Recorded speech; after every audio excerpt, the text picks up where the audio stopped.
Welcome to the Capital News. I am your host, Alex Karitis. Today is Tuesday, December 1st, 2020. Thank you so much for joining me. Already the first day of the last month of the year.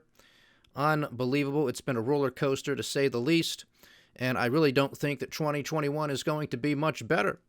But the title of today's podcast, Biden's Economic Dream Team, is really a nightmare. So we have a further list of who President-elect Joe Biden is going to be appointing to his economic dream team. Again, this is in reality a nightmare. We already know that dingbat Janet Yellen, the former chair of the Federal Reserve, is getting the nod to be the next Treasury Secretary, and in all likelihood she will become the next Treasury Secretary because she will also become the first woman Treasury Secretary. So how could you possibly vote against this? Right? Plus, she was already confirmed twice by the Senate to be the vice chair of the Federal Reserve and to be the chair of the Federal Reserve. It's unbelievable, but she is going to be, one of the prime faces of the economic nightmare. That there's no ifs, ands, or buts about it. It's a very important position. The Treasury Secretary, as of late, has been playing an ever-increasing role within the administrations. We saw Hank Paulson take a huge role within the George W. Bush administration in the midst of the great financial crisis. That baton was therefore passed on to Timothy Geithner in the Obama administration. And of course, Timothy Geithner was the president of the New York Federal Reserve. And he was involved in all of those shenanigans during the great financial crisis too. Again, big revolving door. Hank Paulson, former CEO, I believe it was, of Goldman Sachs. Then you pass the baton in the Obama administration to Jack Lew. We talked about him a couple weeks ago. He was the COO, I believe, of Citigroup in the run-up to the great financial crisis, the housing crisis. You name it, these people are there. Then we bring in Steve Mnuchin, another alumni of Goldman Sachs in the Trump administration. Draining the swamp, aren't we? Doing a great job, and now the swamp is alive and well, just as it has always been.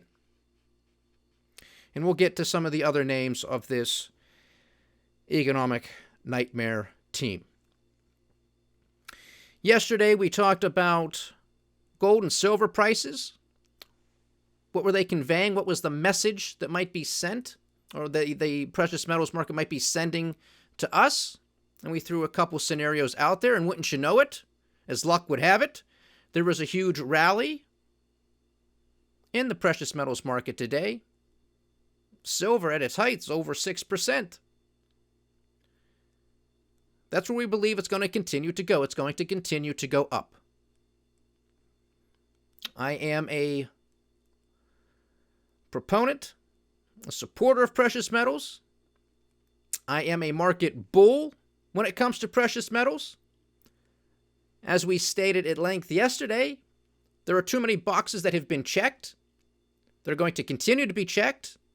And any boxes that remain unchecked are soon going to be checked, that continue giving fuel to this bull market with respect to precious metals. And if you needed more evidence, if you needed another box check, well, we got it with the release of further teammates within the Biden administration. So the hits just keep on coming. They are not going to stop. They are going to get worse and worse and much worse. That's what we signed up for. This is who we voted for. This is who's coming in. And it doesn't make a difference whether it was Biden or Trump. We are continuing on this path. USDebtClock.org, as I've been stating here for the past few podcasts. Click on their function that takes you 4 years into the future. $48.5 trillion national debt if we just maintain the current pace. And we are going to maintain the current pace. And we're going to kick it up a notch. It's going to get even worse. Because these people in Washington, D.C., within the halls of Congress, within the halls of the White House, Republican and Democratic administration, it makes no difference, within the halls of the Federal Reserve. There is no problem, according to these people now, and there's no reason to focus on the national debt. Before COVID-19, many of these folks within those respective institutions would come out and say, well, yeah, the debt is unsustainable, and we have to do something about it. Of course, all of them could do something about it. The president could put forth a budget that cuts spending drastically. No, that just doesn't seem to happen. Congress could rein in their spending. No, that doesn't seem to happen either. A lot of things could be done to rein in spending. The Federal Reserve could say to Congress, nope, we're not going to finance this, so you're going to have to hope that the remaining market out there has an appetite for U.S. debt to finance all of this spending you want to do because you're not collecting enough taxes to do it. And of course, it's not politically popular to raise taxes. And when we're talking about the type of spending and deficit spending that we are doing and will continue to do at a higher clip, you can't tax enough people at a high enough rate. We talked about this at length too over the past several months because we were focused on the U.S. debt clock, looking at it, talking about it almost daily, as we'll continue to do, because that's what this podcast is about. And we said, okay, well, we just passed the Nobody Cares Act. We're going to throw another few $1 trillion into the mix. We don't have it, but we're going to print it, and we're going to see what happens. And we saw how quickly that debt clock was ticking, tick, tick, tick, tick, tick, tick, faster and faster and faster and faster. And I said, look, over the weekend, from a Friday podcast to a Monday podcast, I said, look, you could have taxed Jeff Bezos, the CEO and founder of Amazon. You could, the wealthiest man in the world. You could confiscate every penny, and all you have financed was what we have spent over the weekend. Okay? This is what we're talking about here. So these idiots, because we saw a whole slew of them during the presidential race on the Democratic side, stand up there and offer all of this free stuff. And all we have to do, they said, we just have to raise taxes a little bit on the wealthiest amongst us. Ridiculous. Ridiculous. There isn't enough to tax to fund this monstrosity of a government. And it's all because nobody wants to take any responsibility. Let's just promise more stuff. There's not going to be any type of debt forgiveness, and if there is, what do you think that means? You think there are no strings attached to that? If these morons come out with any type of student debt cancellation, what do you think? That's just a gift? You think the government is going to say, okay, now we got that off the books. Well, really, it's on the books. You've just taken it off the books of the individual, which is ridiculous in and of itself. They knew what they were getting themselves into. That's how it works. What about the people who worked, sacrificed to pay off their student loans? What about the people that didn't go to school because they couldn't afford it? What a slap in the face to all of those people. All for the purpose of political convenience. So that student loan debt, if they wiped it out, quote unquote, wiped it out, 100% of it, you're talking what, 1.6, 1.7 trillion? That goes immediately to our national debt. That's where it goes. But then the government will say, oh, well, we have relieved these people of this burden, and now there's going to be great economic growth. I thought getting the education was going to lead to the great economic growth. That hasn't taken place either. And why do they single out student debt? What about credit card debt? Surely that would help too. What about mortgages? Clearly, if people didn't have to pay their mortgages anymore, and all that debt could just be forgiven, well, that would be an economic boon as well. This is what happens when the government gets involved, folks. They pick winners and losers. When does it stop? What about personal loans? What about car loans? Pick something, a boat, an RV, anything. Why are they just picking student debt? It's not going to be free. And they're just going to turn up the pace. They're just going to crank up the volume with more debt to go somewhere else. There is no such thing as a free lunch. And it's quite ironic, isn't it? And quite sad that people who are supposed to be educated, right? I mean, the student debt would imply that they were students, that they went to university. They don't understand this. How can that be? They're supposed to be the educated ones. But somehow the educated ones actually think that there is something called a free lunch and it actually exists. Huh. Isn't that fascinating? Anytime the government uses the word free, prepare yourself because it's never been so expensive. Okay? Make no mistake about that. But again, getting back to the gold and silver price, I thought it was very interesting. The timing was just coincidental. I'd like to say we're that good here, but it's just coincidental that there was that type of rebound today, given our discussion yesterday. But to me, that's the right direction for the long term. The day-to-day stuff is noise. We know the market's manipulated. Of course, anything can happen tomorrow. We're going to get to the market performance right now. But it's something to pay attention to and to be mindful of. Because when you see these types of big moves, that's usually indicative of something else coming. Silver market, okay, maybe it tapped itself out. Maybe it found a recent bottom. That's it. Boom. Spikes up 6% today.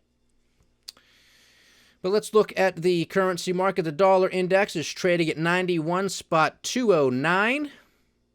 Down about 0.1%. The euro to the U.S. dollar has gained and is now trading at $1.20 to the U.S. dollar. The British pound is at $1.34. And the dollar is pretty much weak across the board. Overnight futures trading, the Dow Jones Industrial Average is up 0.5%. The S&P 500 is up 1%. The NASDAQ 100 is down 0.1% in futures trading. However, with respect to the S&P 500 and the NASDAQ, both closed at an all-time high today. Why not? We're only in the midst of a pandemic. We're only in the midst of the greatest depression. Cash trade in Japan is currently flat. Sea of green across the pond in Europe. UK markets up 2%. German markets gaining 0.7%. French markets up 1%. About 0.8% for the Spanish markets. Australian markets are currently flat. Since we had a nice market rally today, because why not? Apple gained 3%. Tesla up another 3 percentage points. Microsoft gaining 1%. Amazon gaining 1 2/3%. Alphabet, the parent company of Google, up 2 1/3%. And to round it out, Facebook gaining 3.5% for the day. On the commodity front, oil giving back some. WTI at $44.35 a barrel. Brent at $47.25. Natural gas at $2.87. Overnight, we have both gold and silver giving back some of their gains. However, gold is trading at $1,812 an ounce, and silver is at $23.75. Uncle Sam's 10-year junk note is yielding 0.93%. So regaining that 9 handle, which, we've been questioning, shouldn't it have been there all along? Perhaps shouldn't it be even higher? Because when we look to the stock market, we can look at a metric, the put-call ratio. It's at its lowest ever, or at least a multi-year low. I actually think it's its lowest ever, but most definitely a multi-year low. And for those of you who might not be familiar, you have the options market. That's the derivatives market. If you should purchase a put contract, what you're essentially saying is you are shorting that stock, but doing so in the options market.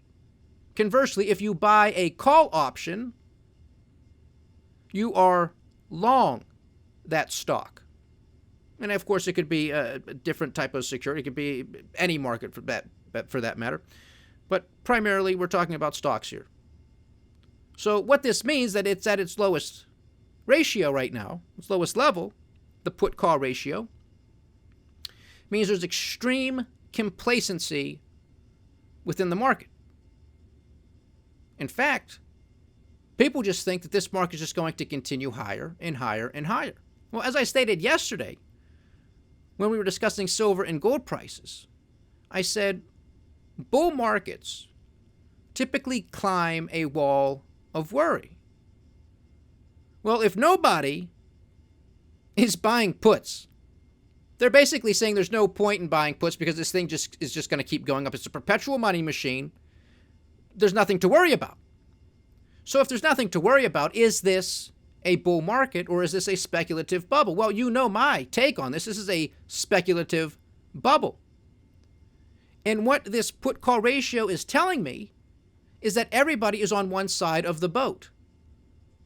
And when everybody is on one side of the boat, that usually means everybody's wrong. That's why I say stay diversified and stay vigilant. I don't know when this house of cards is going to come tumbling down. I don't know when the bottom is going to fall out from underneath us here. I don't know. I wish I did and I could tell everybody we could short the market, make a lot of money to the downside. You can buy the market and make a lot of money in this speculative bubble too. I don't want to partake in that to the upside because I just think it's completely immoral and unethical. This is ridiculous what these people are doing and what they have continued to do. This isn't, again, some conspiracy theory.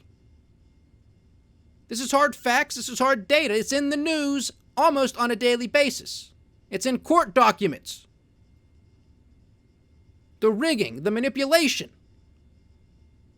the money laundering, the financing of Ponzi schemes. We know what's going on, and these people continue to get away with it day in and day out. And a lot of these people circulate through the halls of our government, whether that be in Congress, whether that be in the White House, whether that be in the bureaucracy, whether that be through the Federal Reserve or advising and consulting the Federal Reserve, because if the Federal Reserve has a question, they can call anybody they want, and they do. So, a lot of complacency in the market. To me, that's cause for concern. It's just something to be mindful of. Again, this is just another thing to check the box. These extreme valuations across the board. You know, Tesla is the poster child for all of this madness. There are many others out there too, but Tesla is going to be the one that I think is most likely remembered. Now, we're going to get to the Biden economic team picks here in a second, but I just want to mention a couple other things. First, before I started this podcast, I was watching a little bit of Bloomberg News, and across their ticker, they had a headline that I want to share. It said, New Zealand declares a climate emergency. What does this mean? New Zealand declares a climate emergency.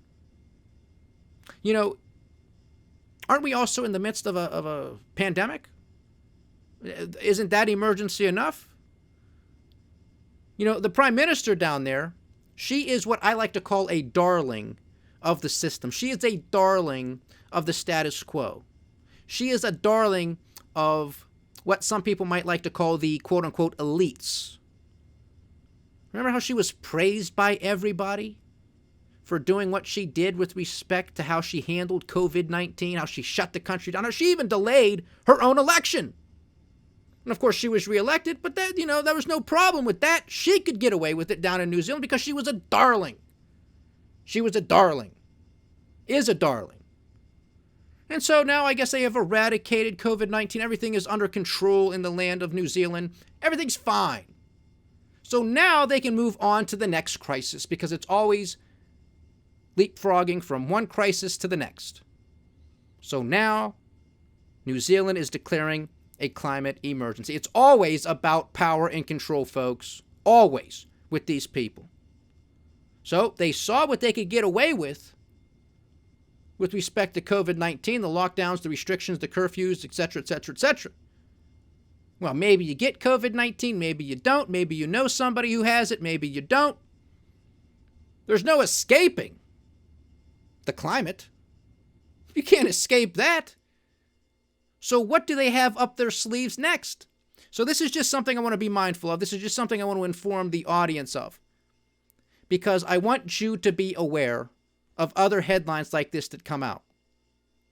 And if you see them, please send them and share them with me, and I will gladly share them with the audience, of course, assuming that they are reputable, and I imagine from this audience they will be. Because I think this is going to be their next play. It's always been there. They talk about climate all the time. All of the tax schemes that they want to come up with, the carbon credits and this crap, it's all about power and control. But now they have seen what they can get away with COVID-19. Well, clearly, you don't want to die from a pandemic.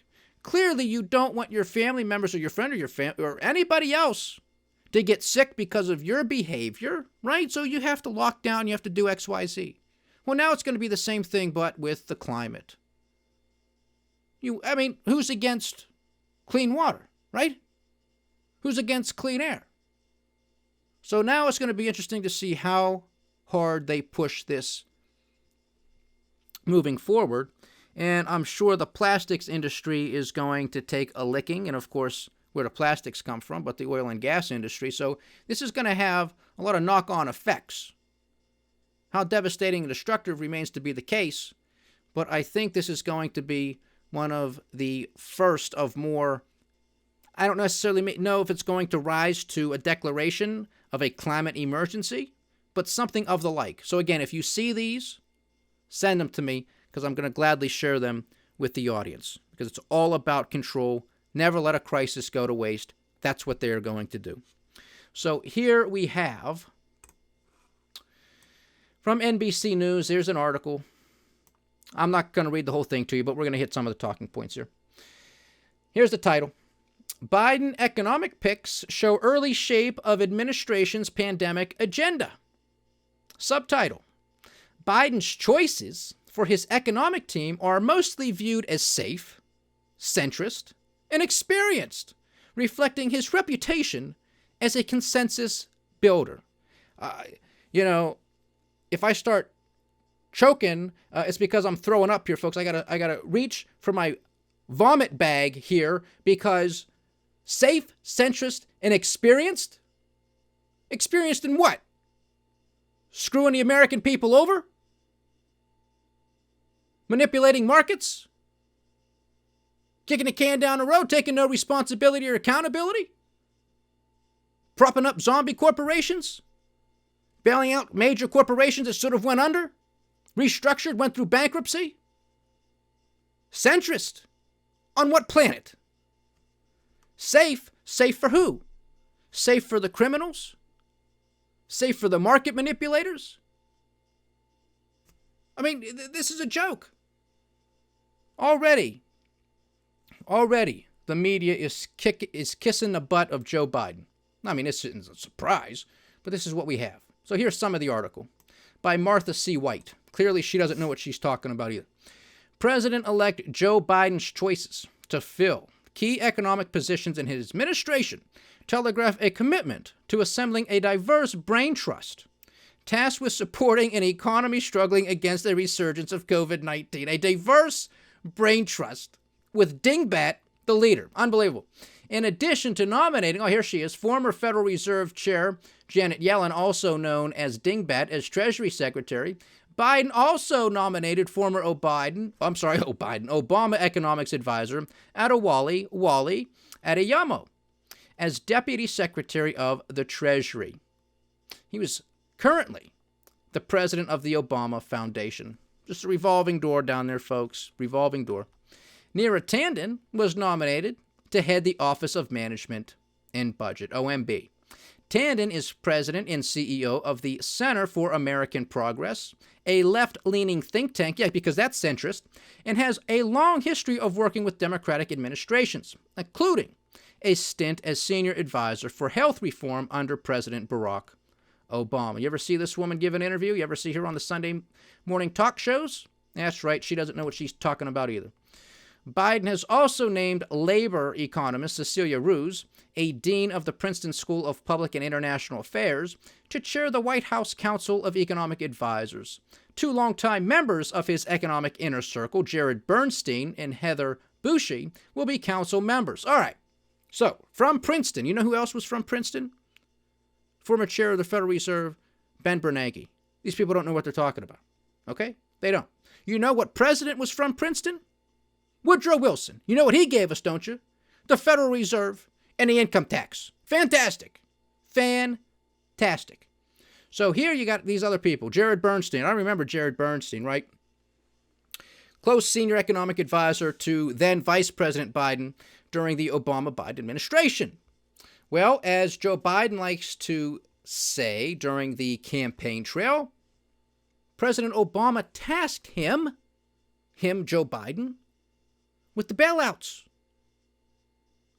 with getting GM and Chrysler, reviving the auto industry. So this guy, Jared Bernstein, would have been his right-hand man for this, a key policy advisor. So he's clearly perfectly okay with bailing out corporations. So it's going to be a continuation of the same old, same old. Now, again, I don't want to read this entire article, but I do want to talk about something else that struck me as I was reading this article. Now, of course, I can't find it when I want to. Oh, here it is. Cecilia Rouse is highly qualified, but the CEA, Council for Economic Advisors, post is largely symbolic, said Michael Munger, a professor of political science at Duke University. The real economic advice will be coming from Brian Deese from BlackRock. From BlackRock. You remember BlackRock, don't you? You remember the Nobody Cares Act? Remember all that money going to the Treasury, going to the Federal Reserve? Remember the Federal Reserve wanted to have somebody, an outside company, manage a lot of that money for them? Remember that company? Oh, that's right, it's BlackRock. It's BlackRock. What does this professor say? The real economic advice will be coming from Brian Deese from BlackRock. Deese is currently a managing director and global head of sustainable investing at the investment behemoth and was senior advisor for climate and energy policy in the Obama White House. He has not yet been officially named by the Biden team, although he was identified by the Wall Street Journal, citing unnamed sources, as a top contender to head Biden's National Economic Council. Rouse can publicly take positions on diversity and inequality, and Deese can advise business as usual in the Oval Office, according to Professor Munger. So there you have it, folks. It's a revolving door. And don't forget how BlackRock was selected. This was not an open bid where the public could see what was going on. The Federal Reserve just picked them. And they didn't pick them randomly. Stanley Fischer, a former governor on the Federal Reserve, is now a bigwig within BlackRock. You see how this works? How much of that did you get? You got nothing, but you paid for all of it. That's what your tax dollars are going to. Cost of living going up, you're paying for it. Lack of opportunities, lack of jobs out there. Remember the podcast the other day? Turkey or jobs on the chopping block? Well, it was Thanksgiving. We knew the turkeys were there. But now so are the jobs. And as we stated yesterday, is gold and silver sniffing out the oncoming tsunami of bankruptcies and insolvencies. And to me, the price can go either way with respect to gold and silver. To me, it's going to go up. And that would also be indicative of the oncoming wave of insolvencies and bankruptcies. Because you can only kick the can down the road so far. You can print as much money as you want, but you can't print jobs. And that's at the crux of what's going on here. You can't print jobs. So, I think it's crystal clear that Joe Biden's economic dream team is really a nightmare. And to me, this is not speculation, because he is picking the same people who have been there before.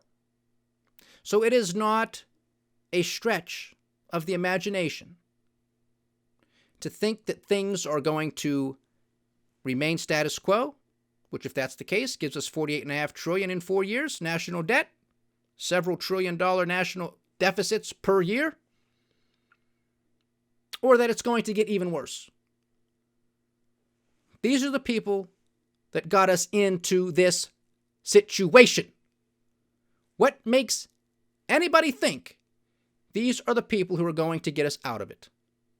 And the answer is they are not. So buckle up. You thought 2020 was bad. 2021 is going to be even worse. And I know I've been saying, maybe, maybe not. Now with this, I am convinced. I am convinced. And the more that just keeps on coming, the more certain I am going to become in that forecast. Do I hope I'm wrong? Of course. Of course. But I don't think that's going to be the case. And furthermore, a lot of pain does need to happen, but pain through market force corrections, not through policy distortions, which is what we're going to get, which is going to lead to more malinvestment, causing an even greater problem. There is no easy out to this, but the market solutions will be the most effective and efficient, and that's what needs to be adopted, and it will be extremely painful. But nobody wants to talk about it, because that would mean that they have to admit fault, that they've made a mistake, that they have to take accountability, that they have to take responsibility, and those are never an option with these people. Stop voting for them. Stop respecting for them. Leave these two parties. They do not care about you. How much more evidence do you need? Well, you're going to wake up in a nightmare. That's what you're going to see. Stay diversified, stay vigilant, and stay with the Capital News. I am Alex Kareitis. Godspeed.